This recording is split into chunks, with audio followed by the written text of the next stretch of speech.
চারিদিকে উৎসবের আমেজ। চাঁদ রাতে কেনাকাটায় মুখর রাজধানী সহ সারা দেশ।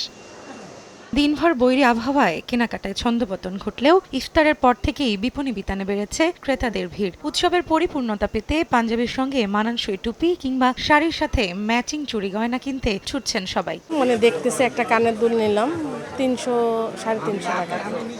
তো দেখা যায় যে একটু দাম তো বেশি, হ্যাঁ, আবার জিনিসের মান দেখলে হয়তো বা ওইটা আবার ঠিক আছে। কালেকশন আমি অ্যাকচুয়ালি এখানে আগে আসি নাই, আজকেই ফার্স্ট।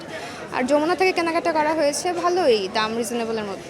কারো নজর শেষ মুহূর্তের ছাড়ে, আবার কেউ ব্যস্ত উপহারের সামগ্রী কিনতে। দাম নিয়ে টুকটাক অভিযোগ থাকলেও প্রিয়জনের হাসির সামনে তুচ্ছ সবকিছু। আমরা একটা জামার জন্য অ্যাপ্রোচ করছিলাম, কিন্তু দেখতেছি যে আগের মতোই দাম আছে। অলদো ঈদের আগে দাম কমে যাওয়ার কথা, কিন্তু এখনো মনে হচ্ছে না সেই দাম কমছে। কিছু কিছু দোকানে অনেক বেশি বলতেছে দামটা, আবার কিছু কিছু দোকানে এভারেজ।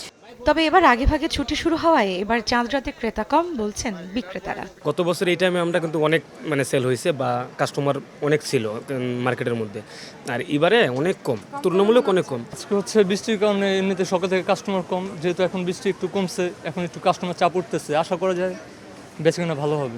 চাঁদ রাতের এই চিরচেনা ব্যস্ততাই জানান দিচ্ছে রাত পোহালেই উৎসবে মেতে উঠবে দেশ। রৌনক নিয়ন্তা, সময় সংবাদ, ঢাকা।